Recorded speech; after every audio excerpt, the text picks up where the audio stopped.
सुबह सुबह रिद्धिमा के फोन से नींद खुली मेरी। नई नई शादीशुदा बेटी का यूं इतनी सुबह फोन आना अनजानी आशंका से दिल भर उठा। हेलो रिद्धिमा, कैसी हो बेटा? इतनी सुबह फोन किया, सब ठीक तो है ना? माँ, मुझे नहीं रहना यहां, मुझे ले चलो यहां से। रोते हुए रिद्धिमा की बात सुन मेरा दिल बैठ सा गया।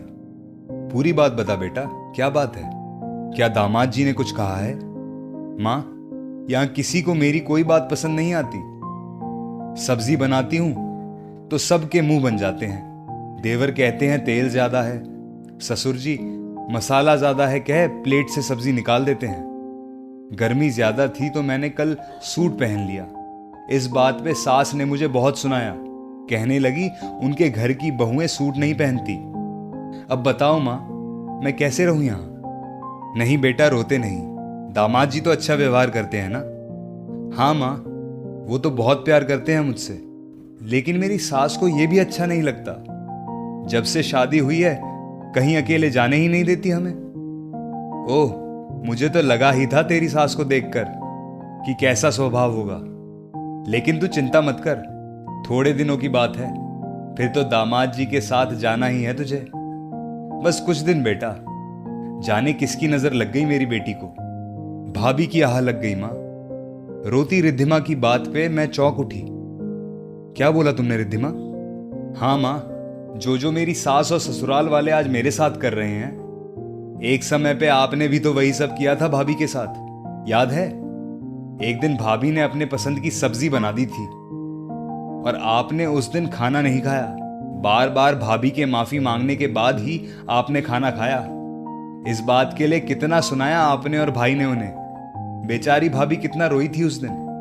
भाभी और भाई के बीच कितने झगड़ों का कारण आप रही माँ। हर वक्त भाभी पे आपकी नजर रहती। थक कर भाई भाभी को लेकर चले गए और आज आप अकेली रह गई। जब मैं और पापा आपको समझाते तो आप हमसे भी नाराज हो जाती। एक निर्दोष लड़की को आपने बहुत दुख दिया माँ। आज वही सब आपकी बेटी को भोगना पड़ रहा है। क्या बकवास कर रही है रिद्धिमा? हाँ माँ, यह आपका कर्म ही है जो लौट के आपके पास आया है, और जो दुख आपने अपनी बहू को दिया आज वही सब आपकी बेटी भोग रही है। कहते हैं ना माँ, माँ बाप का किया बच्चों के सामने आता है। आज वही मेरे सामने है। अभी देर नहीं हुई माँ, भाभी को बुला लो और वो सारे हक और सम्मान उन्हें दो जो एक बहू का हक होता है। देर नहीं हुई है माँ, अब मुझे जो झेलना है मैं तो झेलूंगी ही, लेकिन भाभी की खुशियां उन्हें लौटा दो। सन्न रह गई मैं। बेटी सच ही तो बोल रही थी आज। जैसा मेरी बेटी की सास मेरी बेटी के साथ व्यवहार कर रही थी, कुछ वैसा या शायद उससे भी ज्यादा बुरा मैंने अपनी बहू के साथ किया था। इतनी छोटी होकर भी आज जीवन का बड़ा पाठ पढ़ा दिया मेरी बेटी ने मुझे। मेरी आंखें खुल चुकी थी, लेकिन शायद अब बहुत देर हो चुकी थी। थोड़ी देर कुछ सोच फोन उठाया और बहू का नंबर लगाने लगी। शायद अभी इतनी भी देर नहीं हुई थी अपनी गलती सुधारने में। दोस्तों, सच है ना, हर कोई इसी जन्म में अपने कर्मों का हिसाब करके जाता है। कभी कभी माता पिता के कर्म उनके बच्चे भी भोगते हैं, जैसे रिद्धिमा के साथ हुआ। लेकिन बेटी की सीख पा उसकी माँ अपने घर की खुशियां समेटने में लग गई। कभी कभी लगता है देर हो गई, लेकिन देर होती नहीं है, बस एक कदम उठाने भर की बात होती है।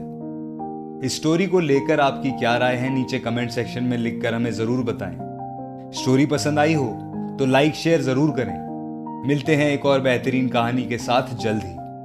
तब तक के लिए अपना और अपनों का ख्याल रखें। धन्यवाद।